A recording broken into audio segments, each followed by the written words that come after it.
ତାମିଲନାଡୁ ସରକାର ନେଲେ ବଡ଼ ନିଷ୍ପତ୍ତି। ଏଣିକି ନବଜାତ ଶିଶୁଙ୍କ ପାଇଁକି ନୂଆ ଯୋଜନା କଲ୍ୟାଣକାରୀ ଆରମ୍ଭ କରିଲେ। ହଁ, ନୂଆ ଜନ କଲ୍ୟାଣକାରୀ ଯୋଜନା ଘୋଷଣା କରିଛନ୍ତି ତାମିଲନାଡୁ ସରକାର। ଏହି ଯୋଜନା ଅନୁଯାୟୀ ରାଜ୍ୟର ସମସ୍ତ ସରକାରୀ ହସ୍ପିଟାଲରେ ଜନ୍ମ ନେଉଥିବା ପ୍ରତ୍ୟେକ ନବଜାତ ଶିଶୁଙ୍କୁ 1 ଗ୍ରାମ ଓଜନର ଏକ ସୁନା ମୁଦି ଉପହାର ଭାବେ ପ୍ରଦାନ କରାଯିବ। ତେବେ ଏହି ଯୋଜନାର ନାମ ଥାଇମାମାନ୍ଥଙ୍ଗା ମୋଥିରିମ୍ ଥିମଟମ୍ ରହିଛି।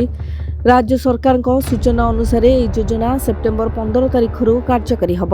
ତେବେ ସରକାରଙ୍କ କହିବା ଅନୁସାରେ ପ୍ରତ୍ୟେକ ସୁନା ମୁଦିର ମୂଲ୍ୟ ପ୍ରାୟ 13,600 ଟଙ୍କା ରହିଛି। ଯେଉଁ ଶିଶୁ ସରକାରୀ ହସ୍ପିଟାଲରେ ଜନ୍ମ ନେବେ ସେମାନଙ୍କୁ ଏହି ଉପହାର ପ୍ରଦାନ କରାଯିବ।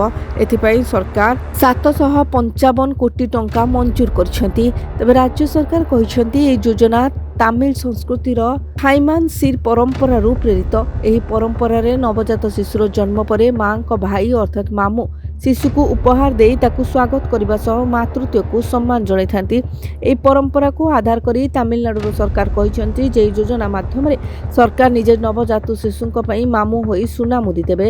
ଏହା କେବଳ ଏକ ଉପହାର ନୁହେଁ, ବରଂ ନବଜାତ ଶିଶୁ ଓ ମାଙ୍କ ପ୍ରତି ସରକାରଙ୍କ ସ୍ନେହ, ଯତ୍ନ ଓ ସମ୍ମାନର ପ୍ରତୀକ ବୋଲି କୁହାଯାଇଛି।